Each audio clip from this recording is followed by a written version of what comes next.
Cumprimentamos os irmãos com a paz do Senhor, que bênção poder estar aqui mais uma vez, não é? Tive uma semana também com problemas na garganta que me impediu de fazer a lição anterior, então não pude fazer o vídeo, a videoaula, mas estamos aqui para o encerramento nessa 13ª lição, última lição do terceiro trimestre de 2025, que tem esse tema, a Igreja em Jerusalém. Meus amados, seja muito bem-vindo.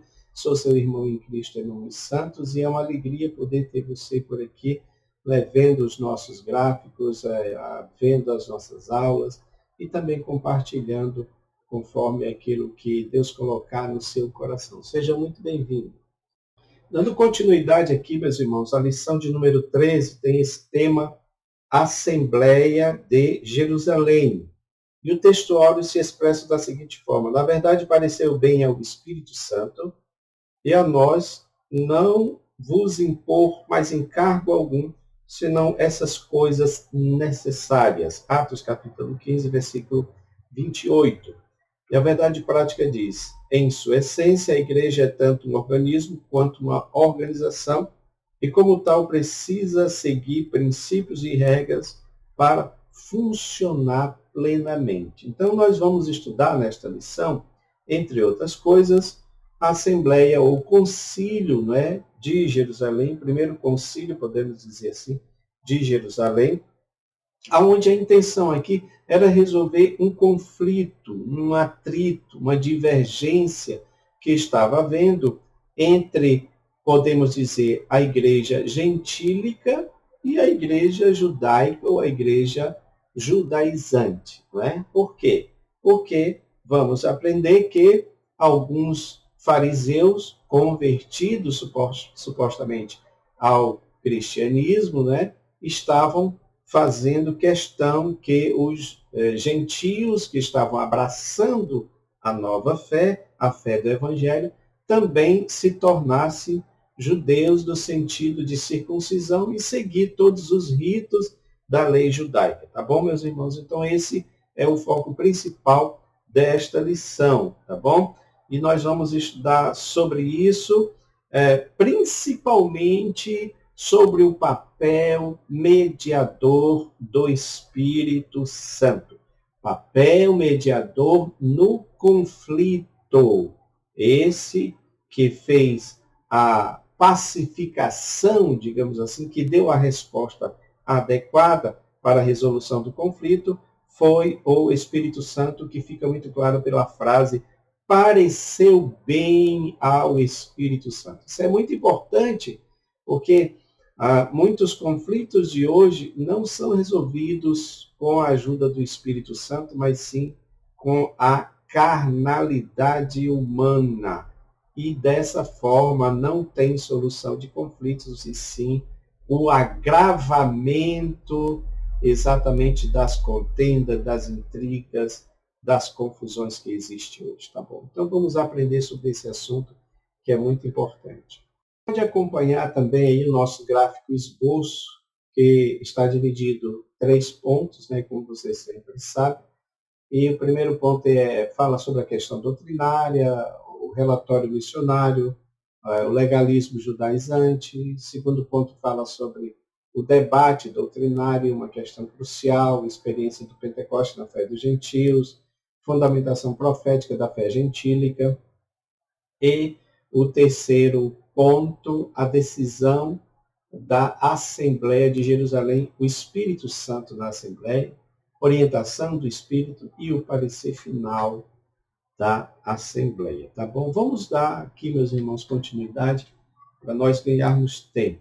Primeiro ponto que você pode acompanhar aí é a questão doutrinária, tá bom? E aqui vai falar sobre essa questão do relatório missionário. Meus irmãos, uma dica que eu daria para essa lição, para a gente compreender bem essa lição, é que você percebe que aqui esse assunto, esse tema geral, ele começa nesse capítulo 15, no início do capítulo 15. Então, Mas aqui na nossa lição está a partir do versículo 22. Seria bom lermos desde o capítulo 15, o início, né, de Atos, quando fala que alguns que tinham descido da Judéia ensinavam assim aos irmãos: se não vos circuncidades, conforme os de Moisés, não podereis salvar. Ou seja, eles condicionavam a salvação não pela graça, mas sim pela a prescrição, pela observância desses rituais, especificamente aqui, questão da circuncisão. Então, tinha que fazer a circuncisão para poder salvar-se, segundo eles, né? É aquela questão da espiritualidade, da religiosidade aparente. Então, esses que desceram da Judéia, ou seja, que foram para Antioquia, que eram, na verdade, falsos cristãos, podemos dizer assim, né? Eles não eram convertidos plenamente, eles ainda tinham a questão da lei, eram muito legalistas, né? E eles argumentavam isso, né? Que Deus reservava muitas bênçãos para os judeus, para Israel, e que os gentios não poderiam receber, né? Porque era necessário que esses discípulos se tornassem judeus, né? Fazendo o rito da circuncisão. Nesse sentido, a salvação não seria pela graça, que é como diz aqui, né? Isso está lá no capítulo 15, versículo 1, né? E aí vem Paulo e Barnabé, diz aqui que eles tiveram não pequena, mas uma grande discussão e contenda contra eles, né? Paulo e Barnabé tiveram essa contenda com esses judaizantes, esses cristãos, digamos assim, judaizantes, né? Porque, de fato, meus irmãos, você tem aí a figura de Paulo, um fariseu, cumpridor da lei, mas que foi alcançado não pela lei, mas pela graça de Jesus Cristo. Esse é o ponto importante. Ele foi alcançado pela graça de Jesus. Então, ele podia falar com autoridade. E sim, a bênção de Deus seria para todos os gentios, e não é necessariamente por seguir a lei de Moisés, mas sim através da graça de Jesus Cristo, que nos inseriu na figueira, como jambuzeiro bravo, não é? Nos inseriu na figueira, então passamos a ser o Israel espiritual de Deus. E é interessante, meus irmãos, que eu coloquei aqui, que isso foi um conflito que houve, né? Então você vê que até aquela igreja primitiva, que era, nós já falamos aqui durante todo esse mês, que era uma igreja que tinha uma referência, uma boa referência, mas ainda assim ela também apresentava problemas, mas a gente faz questão de frisar aqui que a maioria desses problemas eles aconteceram por causa dessa falta de maturidade espiritual, falta de conversão de muitos desses cristãos que estavam aqui, né? Tanto é que a Bíblia mostra aqui que houve realmente uma contenda. E o nosso comentarista, ele diz aqui que essa contenda, esse confronto entre esse grupo judaizante e os missionários, não é? Porque o que acontece foi que Paulo e Barnabé vieram da viagem missionária trazendo o relatório de como Deus se manifestou aos gentios. Meus irmãos, uma coisa importante que a gente precisa frisar aqui, que essa manifestação de Deus aos gentios é sim com salvação, é salvando a vida dos gentios. Mas essa salvação não é apenas com palavras, é com poder, com milagres, com maravilhas, com a descida do Espírito Santo sobre eles. Então, isso é algo importante que deveria ser falado, ou seja, Deus estava dando esse aval para que eles pudessem pregar o evangelho aos gentios, e esse aval era dado com a manifestação do Espírito Santo de Deus. É importante ressaltar, no entanto, meus irmãos, que essa contenda que houve entre eles não diz respeito diretamente aos apóstolos, mas sim dos apóstolos, dos discípulos, especialmente Paulo e Barnabé, com esses judeus, fariseus, né, esses judaizantes. Tá? Então, não foi entre os homens de Deus, porque os homens de Deus não vão entrar nesse tipo de disputa, e mesmo que entre, eles sabem conciliar, né? Mas os homens de Deus não faz isso. Ou seja, quem faz isso é quem está na carne, quem faz isso é quem não se converteu, quem faz isso é quem não entendeu o que é o Evangelho, né? Então, eles sim entram em conflito, em confronto, né?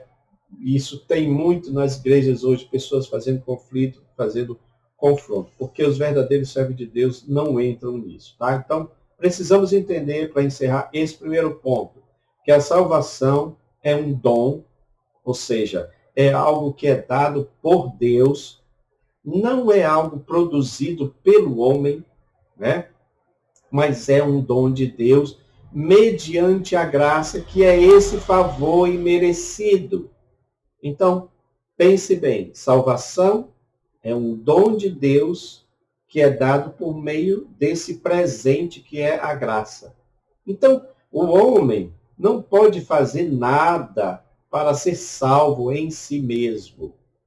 Mas o contrário é verdadeiro. Ele é salvo, por isso faz alguma coisa que é exatamente as boas obras. Porque se eu fui alcançado pela salvação, então eu vou praticar boas obras. Não fazer boas obras, como circuncisão ou seguir qualquer outro ritual, para ser salvo. Não, é o contrário. Nós somos salvos e por isso fazemos boas obras, tá bom? Esse é um ponto importante para nós irmos aqui para o segundo ponto. Meus irmãos, o segundo ponto, você percebe aí o debate doutrinário, né? Uma questão crucial, que é exatamente esse problema que foi criado, né, pelos judaizantes na igreja de Antioquia, foi agora levado para a igreja de Jerusalém. Eu quero ler aqui um comentário do pastor Orland Spence Boyer, que ele fala assim: por que a igreja de Antioquia ela era autônoma ou ela era dependente da igreja de Jerusalém, né? Por que essa questão foi levada a Jerusalém? Então, ele apresenta aqui 3 pontos. Primeiro, Paulo quis evitar divisão entre a parte judaica e a parte gentílica, ou seja, havia essa divisão lá, ou estava crescendo essa divisão, ou o diabo estava fomentando essa divisão, né?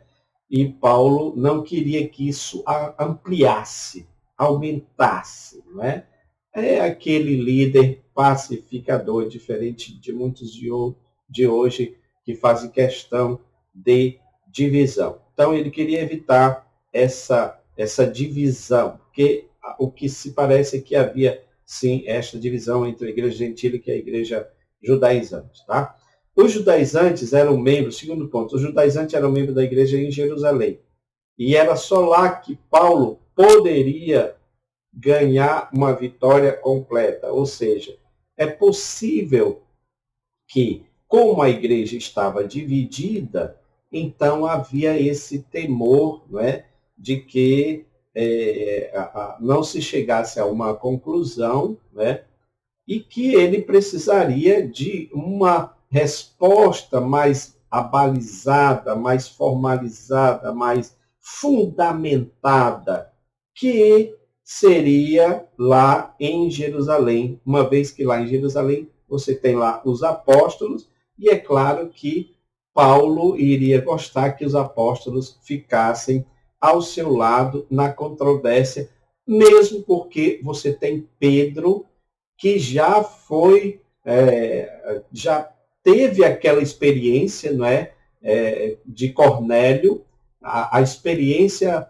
da própria visão que ele teve, aquele êxtase que ele teve do lençol, com os animais. Nós vimos isso na lição, né, retrasada, e Deus dizendo, olha, mata e come. Ele não queria fazer isso, porque ele era alguém que cumpria a lei, nunca tinha colocado nada imundo, né? E Deus disse, não diga imundo aquilo que eu já purifiquei, porque ali representava os gentios. Ou seja, Deus já tinha preparado o terreno.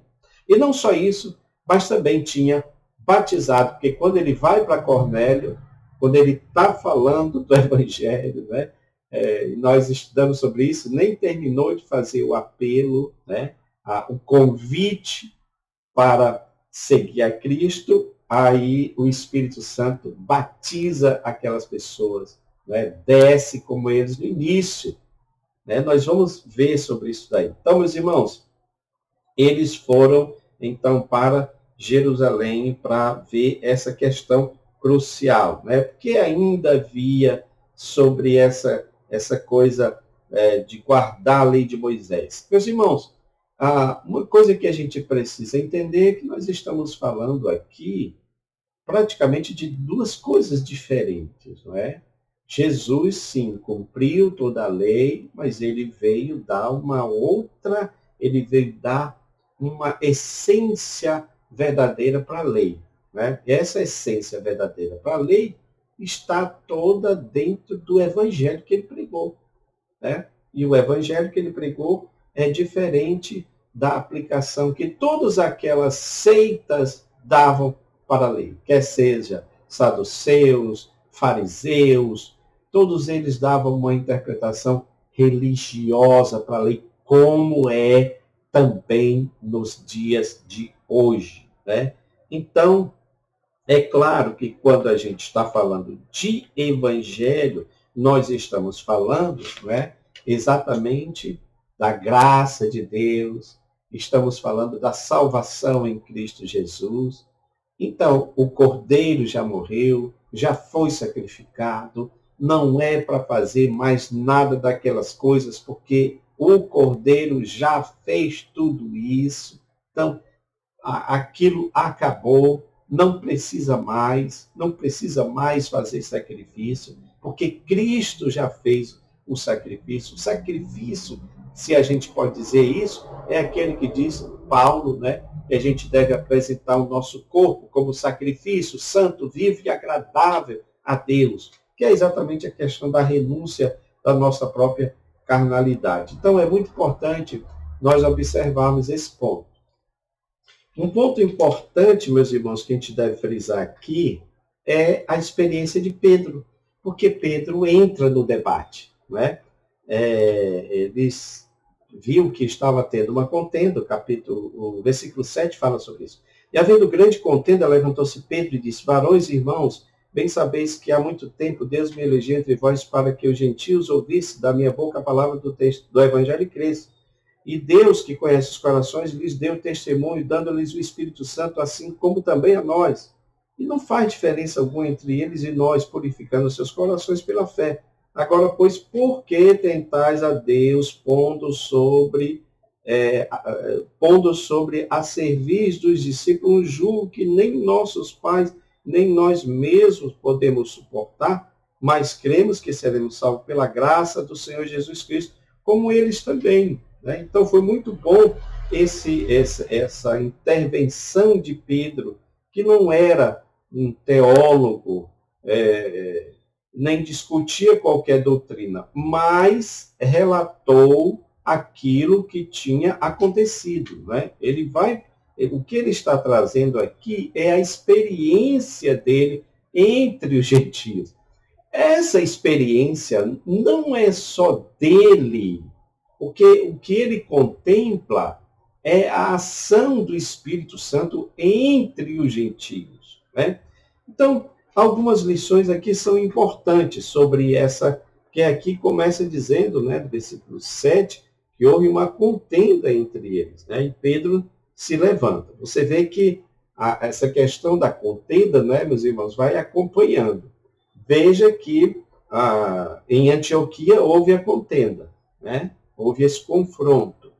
Aqui em Jerusalém, nesse texto, falando novamente dessa contenda, né? Que Pedro se intervém, Pedro entra. Então, a gente aprende aqui que é impossível evitar todas as contendas, porque elas advêm de questões que não foram resolvidas, né? Que não são resolvidas, que tem dúvidas, e aí é importante, nesse ponto é importante. Tanto é que algumas das doutrinas mais preciosas das Escrituras são compreendidas pela igreja e elas vêm como resultado de discussões inevitáveis até através dos séculos, né? Mesmo depois da patrística, né? Que muitas doutrinas foram se consolidando. Qual é a melhor maneira para resolver a divergência?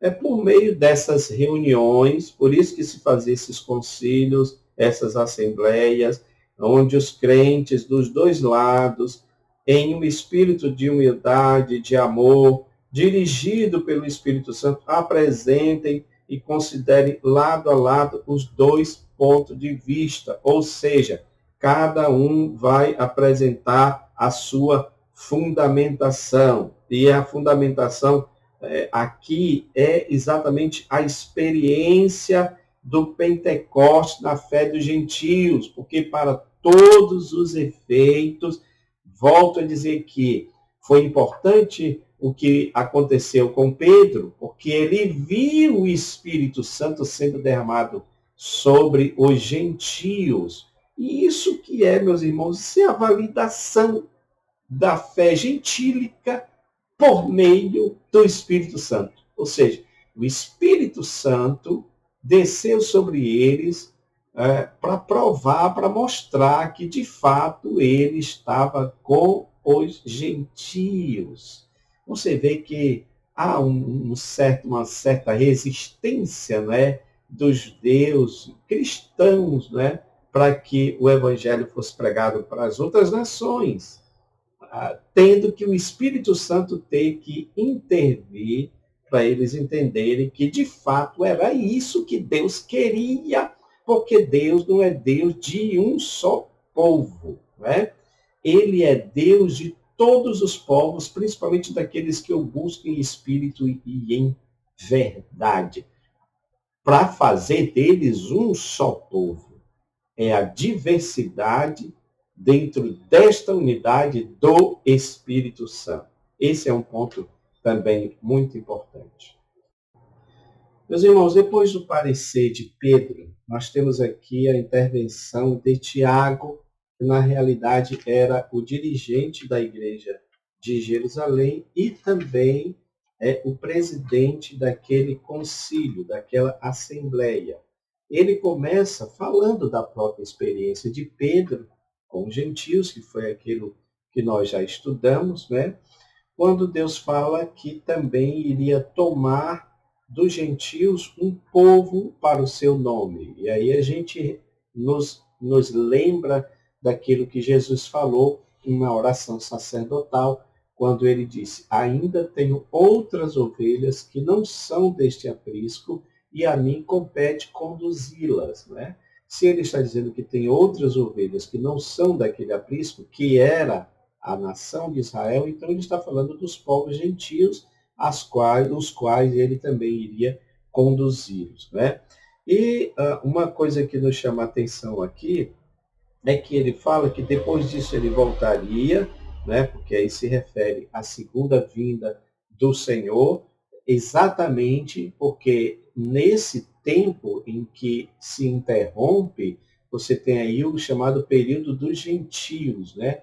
O tempo dos gentios, que Jesus falou sobre isso, né? A plenitude dos gentios, que é esse tempo em que o evangelho seria pregado aos gentios e o Senhor retornaria novamente, edificando o tabernáculo de Davi, e segundo diz aqui, para que todos os povos pudessem buscar ao Senhor. Então nós vamos ver uma plenitude da manifestação do Evangelho de Jesus a todas as nações, a todos os povos. Isso aqui é algo muito importante, o parecer de Tiago. Outra coisa, meus irmãos, que nos chama a atenção aqui também é essa expressão que diz, pareceu bem e ao Espírito Santo, pareceu bem ao Espírito Santo e a nós.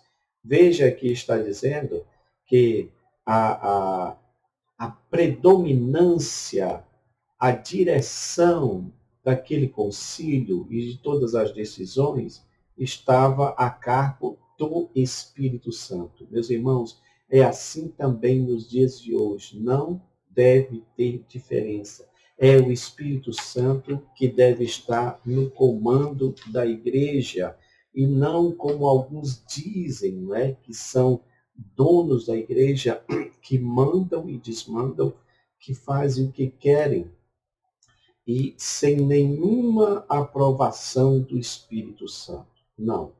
A igreja primitiva era uma igreja que tinha sim seus dirigentes, como aqui no caso Tiago, né? Mas a palavra final, a direção final, a direção soberana era do Espírito Santo. E deve ser assim, porque quando o Espírito Santo dirige, quando o Espírito Santo orienta, as coisas se encaminham bem, tudo dá certo, tudo coopera para o bem daqueles que amam a Deus, que são chamados segundo o seu propósito, tá? Finalizando aqui, nós temos então uma resolução, um parecer final, que na verdade era algo que era normal naquelas eclesias, né, naquelas assembleias, onde se decidiam, e isso era uma decisão não apenas de boca, mas ficava registrada. Né? Então, quando diz se decidiu, ficou estabelecido, é algo que ficava decretado, era como se fosse um decreto. Né? E esse decreto, no caso aqui, foi redigido uma carta em grego sofisticado, né, para que fosse levado à igreja de Antioquia, para que fosse lido para todos ali. Né? O parecer de Tiago é esse. Né? Ele fala claramente aqui que deveria haver algumas restrições para os gentios. E eu acho interessante, meus irmãos, no comentário de Craig Keener, que ele diz que é como se fosse um meio termo. Então Deus deu até essa sabedoria para Tiago, né? Para que, se os judeus tinham alguma coisa para observar da lei, deveria ser pelo menos na questão dietética, na questão dos alimentos, não nessas questões mais espirituais. Porque a gente sabe que a circuncisão era sim algo físico, mas tinha um sentido espiritual. Paulo fala muito sobre isso, a circuncisão do coração. Mas em relação às leis dietéticas também, né, pelo menos em parte, porque ele fala aqui, olha, escreve-se, então é o decreto, né, propriamente dito, escreve-se que se abstenha das contaminações dos ídolos, né? E quando está falando de contaminação dos ídolos, é relacionado a essa questão da carne sufocada, do sangue, né?